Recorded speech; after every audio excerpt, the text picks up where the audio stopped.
সন্ধিয়া 6টা বজাৰ পিছত কোনোবাই যদি কাবাক পাথৰ মাৰে আক্ৰমণ কৰে পুলিচক মই কৈছো যে কোনো ৰখি থকাৰ কথা নাই আমি ফৰ্মেলি আজি অৰ্ডাৰ ইস্যু কৰি দিম যে you can shoot once you cite a criminal খিলঞ্জীয়া লোকক সুৰক্ষা দিয়া সকলো কামতেই সমৰ্থন জনাব কংগ্ৰেছে ধুবুৰীত অপ্ৰীতিকৰ পৰিস্থিতিক লৈ মুখ্যমন্ত্ৰী হিমন্ত বিশ্ব শৰ্মাই লৈছিল কঠোৰ সিদ্ধান্ত ইতিমধ্যেই অপৰাধীৰ বিৰুদ্ধে শুকুৰবাৰে শুট এট সাইটৰ নিৰ্দেশ দিছে মুখ্যমন্ত্ৰীয়ে ধুবুৰীত দিয়া মুখ্যমন্ত্ৰীৰ এই সিদ্ধান্তৰ প্ৰতি প্ৰদেশ কংগ্ৰেছে জনাইছে ব্যাপক সঁহাৰি শনিবাৰে সংবাদমেলত এই কথা সদৰি কৰিলে প্ৰদেশ কংগ্ৰেছৰ নগাঁও লোকসভা সমষ্টিৰ সাংসদ প্ৰদ্যুৎ বৰদলৈয়ে যোৱাকালি অসমৰ মুখ্যমন্ত্ৰী হিমন্ত বিশ্ব শৰ্মাই ধুবুৰীলৈ গৈছিলে আৰু ধুবুৰীত ঘোষণা কৰি আহিছে যে যি কুটাঘাতমূলক কাৰ্য যি কাৰ্যই সাম্প্ৰদায়িক উত্তেজনা বৃদ্ধি কৰে তেনে কাৰ্য কৰা মানুহক দেখিলেই শুট এট সাইট অৰ্ডাৰ দিছে যিটো বাংলাদেশৰ অপশক্তিয়ে ধুবুৰী চহৰত অপ্ৰীতিকৰ পৰিস্থিতিৰ সৃষ্টি কৰা সাম্প্ৰদায়িক বিষবাষ্প বিয়পোৱা কাৰ্যক চৰকাৰৰ ব্যৰ্থতা আখ্যা দিলে প্ৰদেশ কংগ্ৰেছৰ সাংসদগৰাকীয়ে ডেফিনেটলি মই সেইটো কথাই প্ৰথমতে ক'লো যে আজি মুখ্যমন্ত্ৰী ডাঙৰীয়াই ধুবুৰীত গৈ যে বাংলাদেশৰ কোনোবা অশুভ শক্তি কৈছে এতিয়া বাংলাদেশৰ অশুভ শক্তি তেওঁ অসমৰ মুখ্যমন্ত্ৰী হোম মিনিষ্টাৰ তেওঁৰ পুলিচ বাহিনী স্পেচিয়েল ব্ৰাঞ্চ আছে তেওঁৰ লগত ডাবল ইঞ্জিন ভাৰত চৰকাৰৰ আইবি আছে নিয়া আছে তেওঁলোক থকা অৱস্থাত বাংলাদেশৰ পৰা বাংলাদেশৰ এনেকুৱা সামৰ্থ্য এনেকুৱা ধৰণৰ তেওঁলোকৰ আহি পেলাই আমাৰ অসমত আহি পেলাই এনেকুৱা ধৰণৰ সাম্প্ৰদায়িক সংঘৰ্ষ লগাব পৰা শক্তি আছেনে যদি শক্তি আছে এইটো আমাৰ কাৰণে বৰ দুখ আমাৰ কাৰণে বৰ লজ্জাজনক কথা মই এইটো কথাই কৈছো সমাজ বিভাজনত এছামক উদগনি দিয়াত পুনচাতেই জগৰীয়া কৰিলে হিমন্ত বিশ্ব শৰ্মাকে বিজেপি শাসিত ৰাজ্যসমূহত বিগত সময়ত হৈ অহা সাম্প্ৰদায়িক সংঘৰ্ষ হোৱা যেনে গোমাংস বিতৰণ গোমাংস উদ্ধাৰ এনে কাৰ্যৰ আঁৰত বিজেপিৰ সাংগুপাংগু জড়িত হৈ থকাৰ অভিযোগ যে যেতিয়াৰে পৰা হিমন্ত বিশ্ব শৰ্মাই টু ৰিলিজিয়নছ থিয়ৰী অসমত বৰ সক্ৰিয়ভাৱে প্ৰচাৰ কৰাত লাগিলে টু ৰিলিজিয়নছ থিয়ৰী মানে এইকাৰণেই কৈছো আপোনালোকে জানে হিমন্ত বিশ্ব শৰ্মা ডাঙৰীয়াও জানে যে ভাৰত স্বাধীন হোৱাৰ প্ৰাকখনত এফালে RSS আৰু এফালে মুছলিম লীগ তেওঁলোকে ধৰ্মীয় বিভাজন কৰি পেলাই টু নেশ্যনছ থিয়ৰী বুলি কৈছিল কিন্তু কংগ্ৰেছ দলৰ সক্ৰিয়তাত মহাত্মা গান্ধীৰ নেতৃত্বত ইণ্ডিয়ান নেশ্যনেল কংগ্ৰেছে এই টু নেশ্যনছ থিয়ৰী যিটো ধৰ্মীয়ভাৱে বিভাজন কৰি লোকক বিভাজন কৰি দেশক বিভাজন কৰাৰ যিটো ৰাজনীতি কৰিছিলে এফালে RSS আৰু এফালে মুছলিম লীগ এই টু নেশ্যনছ থিয়ৰীটো কংগ্ৰেছ দলৰ সক্ৰিয়তাত আৰু মহাত্মা গান্ধীয়ে সেইটো প্ৰত্যাখ্যান কৰিছিলে আৰু যেতিয়া ভাৰত স্বাধীন হ'ল পৰৱৰ্তী চৰকাৰসমূহে এই টু নেশ্যনছ থিয়ৰীটোক কবৰস্থ কৰিছিলে কিন্তু দুৰ্ভাগ্যৰ কথা যে অসমত বিশেষকৈ হিমন্ত বিশ্ব শৰ্মা ডাঙৰীয়া বিজেপি দলৰ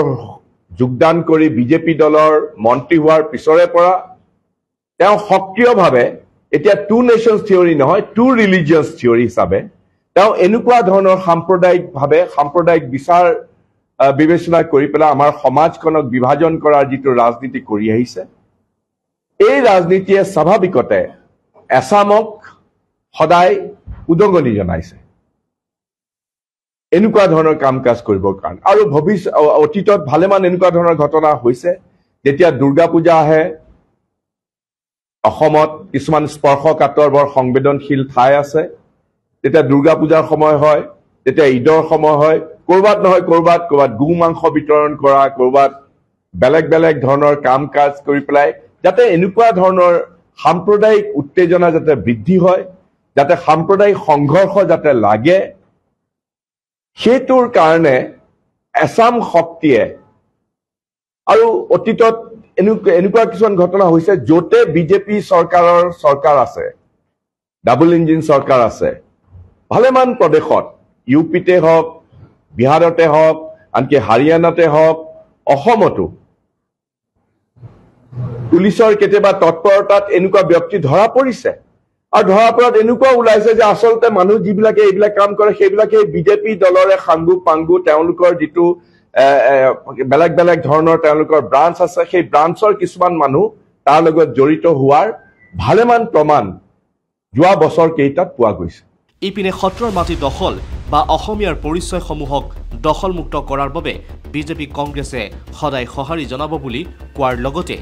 খিলঞ্জীয়াৰ মাটি আদানীক দিয়াৰ চেষ্টাৰ বিৰোধ কৰিব বুলিও উল্লেখ কৰে আজি যিটো ভূমি নীতিৰ তেওঁলোকে কথা কৈছে তাতো এইটো কথা চাব লাগিব যে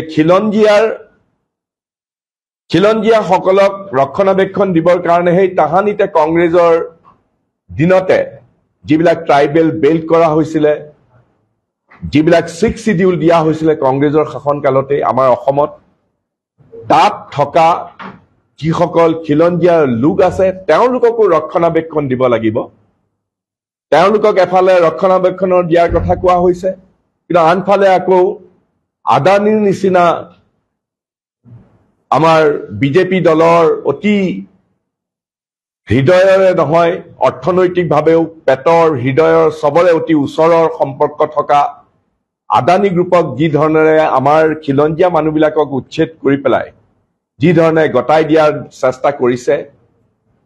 সেই কাৰ্যৰো আমি বিৰোধিতা কৰোঁ হিমন্ত বিশ্ব শৰ্মাই নিজকে ৰজা বুলি যদি ভাবে তেন্তে তেওঁ অসমত ৰাজধৰ্ম পালনৰ আহ্বান জনালে প্ৰদ্যুৎ বৰদলৈ সেই প্ৰথা চলি আছে যে ৰজা সদায় নিৰপেক্ষ হ'ব লাগে আৰু দুৰ্বল মানুহক সদায় ৰক্ষণাবেক্ষণ দিব লাগে মই হিমন্ত বিশ্ব শৰ্মাক ৰজা বুলি নকলে তেওঁ হয়তো নিজে ৰজা বুলি ভাবে কাৰণ তেওঁ ভাবে যে তেওঁৰ কথাই মুখৰ কথাই তেওঁৰ আইন যদি ৰজা বুলিও ভাবে তেতিয়াহ'লে তেওঁ অন্তত অসমত ৰাজধৰ্ম পালন কৰক এয়াই আমাৰ তেওঁৰ প্ৰতি আহ্বান ইপিনে 2026ত গৌৰৱ গগৈৰ নেতৃত্বত প্ৰদেশ কংগ্ৰেছ দলে বিজেপিক উৎখাত কৰিবলৈ কাম কৰিব সেইটোৱে আমিতো কৈছোৱে আমাৰ লগত মতবৈধতা আছে খালি এইটো কথাও ঠিক নহয় মই কথাটো কৈছো হয় মই খঙত ওলাই আহিছো কিন্তু সেইটো এটা চাৰিবেৰৰ মাজত হোৱা ঘটনা খঙত ওলাই আহিছো এইকাৰণে মই যে এতিয়া যে ক'লো যে আমি যেতিয়া কাম কৰিম আমি ডিপেণ্ডেবল পাৰ্টনাৰ্ছো লাগিব নহয় আমাৰ লগত একেলগে কাম কৰিব পৰা একেলগে মনে মিলা একেলগে সেইবিলাকৰ লগতহে ঐক্য মঞ্চ কৰিব পাৰে যদি এনেকুৱা ডিপেণ্ডেবল পাৰ্টনাৰ যদি নহয় তেনেহ'লে কেনেকৈ কৰিম আমি গতিকে আমি সেইটো সময়ত দেখা যাব কিন্তু মই একেবাৰে কৈছো সমগোত্ৰীয় মনোভাৱ একে মনোভাৱাপন্ন আৰু কান্ধত কান্ধ মিলাই পেলাই বিজেপি আৰু হিমন্ত বিশ্ব শৰ্মাৰ এই চৰকাৰৰ বিৰুদ্ধে বিজেপিৰ বিৰুদ্ধে কাম কৰিব পৰা আমাৰ যিবিলাক পাৰ্টনাৰ হ'ব সেই পাৰ্টনাৰ লগত কাম কৰিব পৰা পৰিৱেশ লৈ পেলাই আমি নিশ্চয় কাম কংগ্ৰেছ এতিয়াও ডাইনছৰ হৈ যোৱা নাই যুগে যুগে কংগ্ৰেছত নতুন তেজৰ আমদানি হৈছে আৰু হৈ থাকিব কংগ্ৰেছত নতুন মুখক লৈ সাংবাদিকে কৰা প্ৰশ্নত এইদৰে মন্তব্য কৰিলে সাংসদ প্ৰদ্যুৎ বৰদলৈয়ে নতুন মুখে আজি গৌৰৱ গগৈ এটা নতুন প্ৰজন্মক তেওঁ এটা অতি তেওঁ যোগ্য ব্যক্তি তেওঁক আমাৰ দলৰ নেতৃত্বই তেওঁক দায়িত্ব দিছে নতুন মুখ আৰু গৌৰৱ গগৈৰ দলত কিন্তু কংগ্ৰেছ দলে সদায় নতুন আহিব পুৰণা আহিব সেইকাৰণে কংগ্ৰেছ দলটো ডাইনছৰ হৈ যোৱা নাই কাৰণ সদায় যুগে যুগে কংগ্ৰেছত নতুন তেজৰ আমদানি হৈছে আৰু হৈ থাকিব আৰু একেলগে পুৰণাৰ অভিজ্ঞতা আৰু নতুনত্বৰ উদ্যম আৰু তেজস্বিতাৰে সৈতে আমি আগবাঢ়ি যাম আৰু বিজেপিক আমি উৎখাত কৰিম আমাৰ দলে সেইটো সিদ্ধান্ত ল'ব ঠিক সভাপতি বিহীন নহয় সভাপতিৰ দায়িত্বত আছে কিন্তু হয়তো নিষ্ক্ৰিয় হৈছে দলে নিশ্চয় এইবিলাক গোটেইবিলাক কথা বিবেচনা কৰি সিদ্ধান্ত ল'ব news desk report India today north east Assam